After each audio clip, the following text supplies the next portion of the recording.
Assalamualaikum, apa kabar Batam?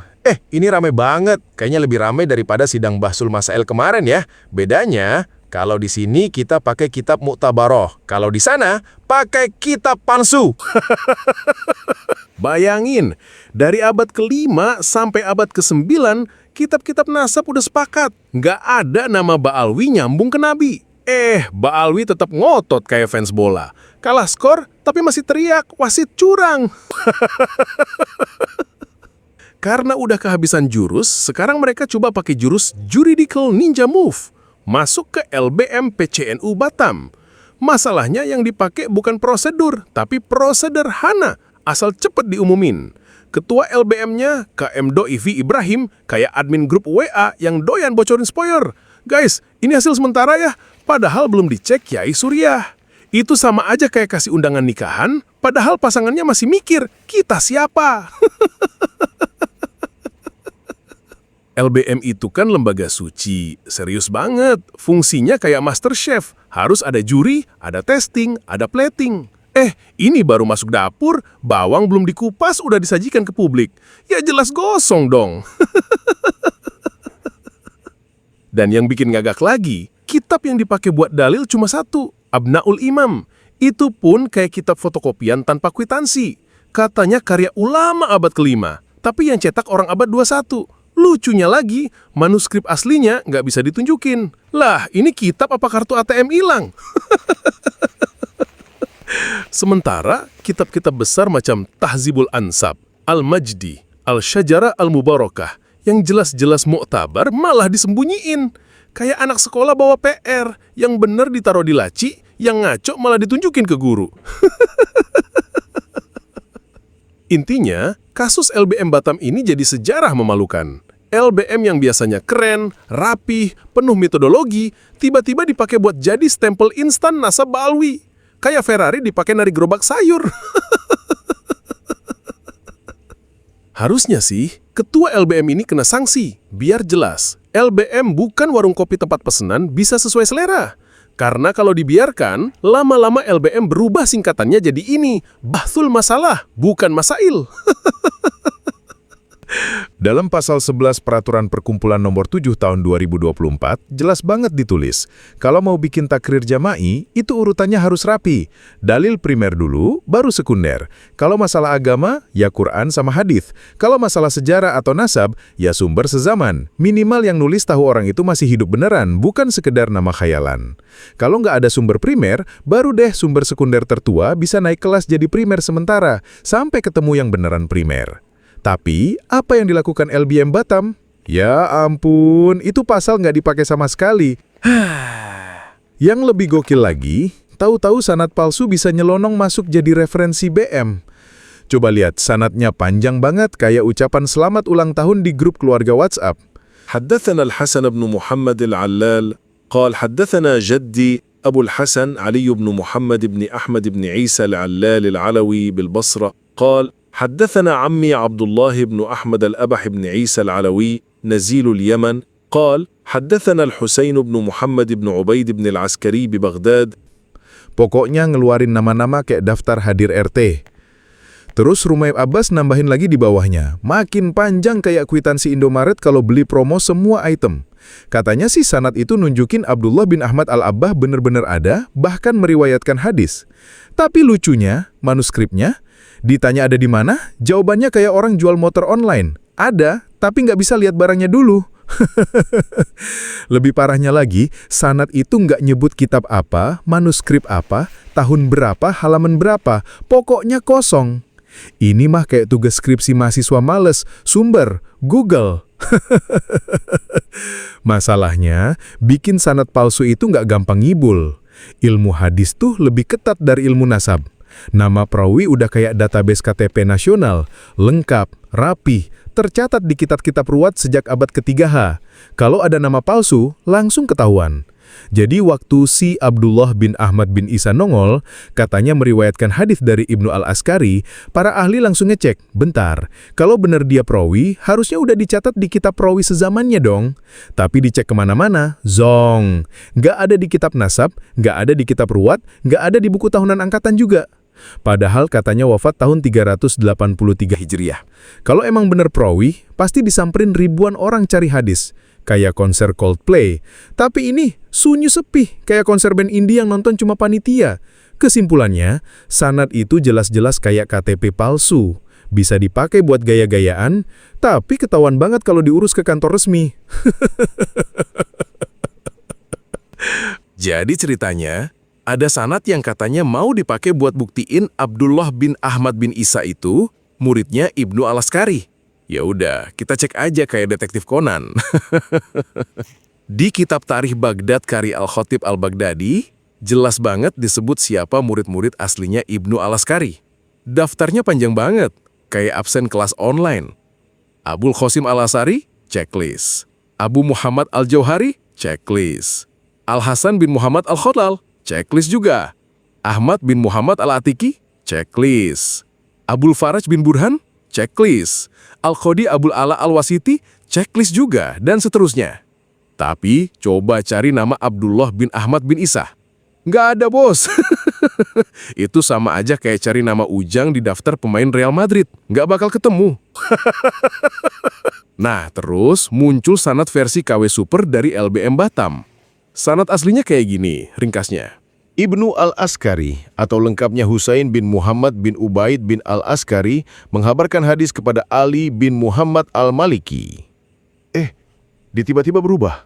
Ibnu Al-Askari atau lengkapnya Husain bin Muhammad bin Ubaid Al-Askari di Baghdad menghabarkan hadis kepada Abdullah bin Ahmad Al-Abah bin Isa Al-Alawi yang tinggal di Yaman.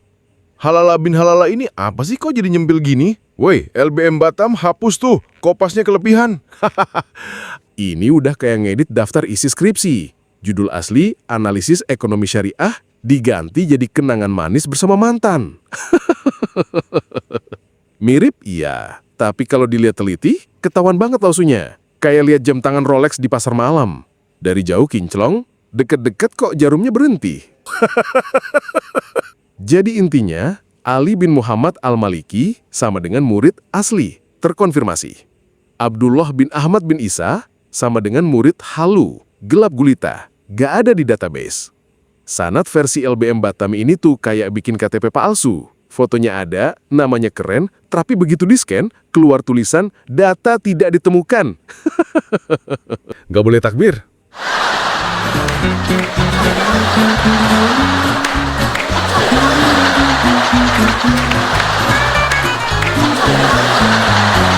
Nomor selajengipun para syekh para sedulur, ini di sini ada pedangnya Sayyidina Ali. Pedangnya Sayyidina Ali. Ini menunjukkan bahwa perjuangan Wali Songo Indonesia Laskar Sabilillah itu adalah dipimpin oleh para ulama dan para kiai, yang itu adalah yang sudah nyata secara DNA dan sejarah. Para ulama Indonesia itu keturunan Sayyidina Ali min dzurriyyatir Rasul. Saudara, beberapa keturunan daripada Wali Songo sudah tes DNA. Termasuk alhamdulillah keluarga saya sudah tes DNA. Semuanya mengarah ke J1. Maka dari itu saudara-saudara sekalian, ini menunjukkan saudara-saudara sekalian, keturunan yang asli daripada dzurriyyatur Rasul itu adalah bukan dari marga Ba'alwi, dan ini sifatnya ilmiah. Tidak dengan keabukan, bukan karena kebencian, bukan karena hasud, bukan karena adawa permusuhan, tapi ini ilmiah, catatan dan hasil data ilmiah secara sejarah, secara manuskrip, bahwasanya dzurriyyatur Rasul yang asli di Indonesia adalah para ulama, para kiai yang ada di Indonesia. Dan keturunan Wali Songo itu dzurriyyatur Rasul, keturunan Sayyidina Ali. Jadi kalau keturunan Wali Songo itu Alawiyun Sayyidina Ali. Kalau Ba'alwi itu bukan Alawi, Alwiyun, karena keturunan Alwi bin Ubaidillah. Lamnya disukunkan. Awas beda Alwi dengan Alawi. Maka kalian menyebut Ba'alawi jangan Ba'alawi, tapi Ba'alwi. Ba'alwi bin Ubaidillah. Yang sekarang sudah didapatkan hasilnya bahwa Ali bin Ubaidillah itu tidak ada catatan di dalam sejarahnya, sehingga Ki Imaduddin Al-Bantani mengatakan bahwa Ali bin Ubaidillah itu adalah bukan cucunya Said Ahmad Al-Muhajir, bukan cucunya bukan putra dan cucunya Said Ahmad Al-Abah An-Nafat, artinya bukan cucunya Rasulullah. Itu kita harus ketegasan ada. Kenapa? Sebab penghancuran bangsa ini juga diawali dengan pengklaiman terhadap mereka-mereka yang mengaku cucunya Rasulullah, akhirnya merusak bangsa ini dan merusak mentalitas daripada generasi muda Indonesia. Ini Sayyidina Ali.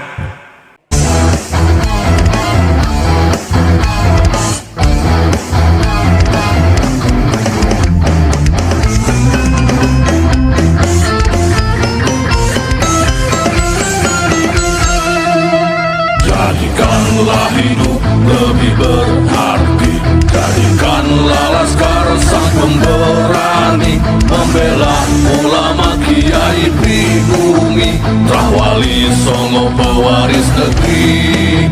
Gelora jiwa ini tak tertandingi, jangan coba-coba mengganggu negeri. Ulama kami terhina, kami pun tak terima, siap jihad jadi semboyan kita. Kami adalah laskar sabilillah, pecinta Wali Songo dan para anbiya, pewaris peradaban Islam di Nusantara hingga berkibar bangsa Indonesia. Kami perisai para ulama, sepenuh hati korbankan jiwa dan raga. Bila nanti tertulis jihad pilihan kami, Zahid bela agama dan negara. Kami terlahir di bumi pertiwi, terpatri suci sejarah negeri, korbankan darah nyawa leluhur kami. Jangan kau coba rubah dan kau pecundangi.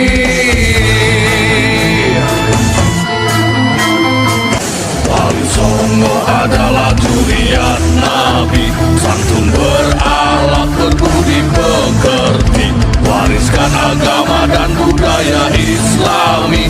Jangan coba nodai kami, bela sampai mati. Kami adalah laskar sabilillah, tak akan gentar meskipun berkalang tanah, demi bela agama juga bela negara.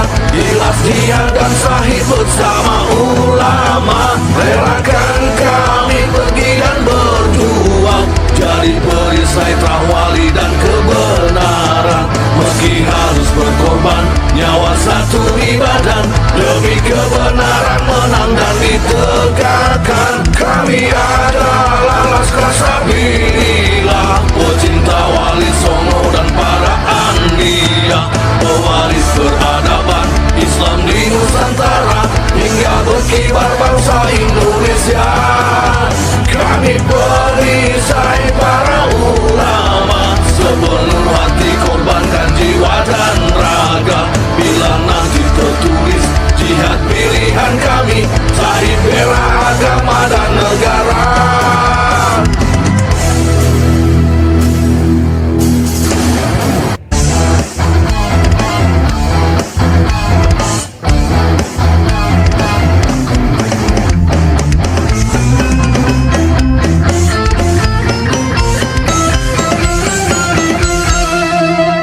Jadikanlah hidup lebih berarti, jadikanlah laskar sang pemberani, membela ulama kiai pribumi, Rahwali Songo pewaris negeri. Gelora jiwa ini tak tertandingi, jangan coba-coba mengganggu negeri. Ulama kami terhina, kami pun tak terima, siap jihad jadi semboyan kita. Kami adalah laskar sabilillah,